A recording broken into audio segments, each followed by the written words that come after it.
آج کل بعض جاہل لوگ یہ کہتے ہوئے نظر آتے ہیں جی شریعت اور ہے طریقت اور ہے، یعنی وہ بظاہر شریعت پر عمل نہیں کرتے، شریعت اور طریقت کو وہ الگ الگ بتاتے ہیں۔ وہ کہتے ہیں پیری مریدی اور شے، نماز روزہ حج زکات اور شے۔ ہم کہتے ہیں کہ نہ، شریعت یہ طریقت سے جدا اور نہ ہی طریقت شریعت سے جدا ہے۔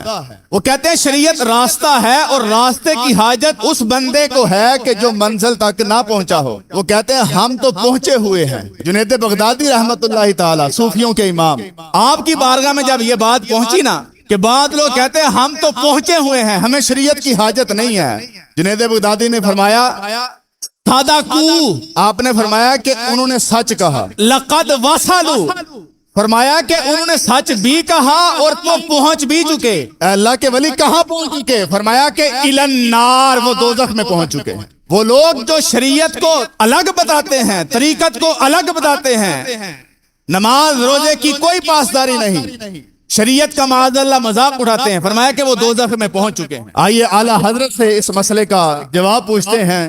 میرے امام کہتے ہیں کہ شریعت اور طریقت جدا نہیں ہے، بلکہ جو شخص شریعت کو طریقت سے جدا جانے، یعنی بغیر شریعت کے طریقت کا دعویٰ کرے، بغیر شریعت کے رب تک پہنچنا چاہے، فرمایا کہ بغیر شریعت سے، بغیر اتباع سنت کے رب تک بندہ پہنچ سکتا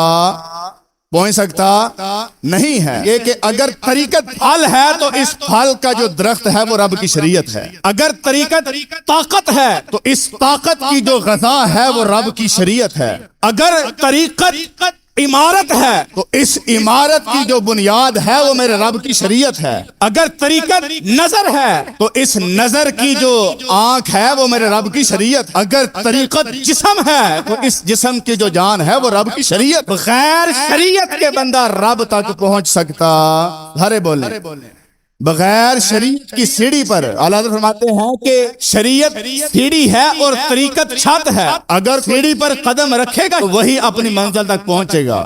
بغیر شریعت کے بندہ رب تک پہنچ سکتا، بغیر شریعت پر عمل کیے ہوئے کوئی ولی ہو سکتا نہیں ہے۔ رب کی شریعت کا باغی اللہ کا ولی ہو سکتا۔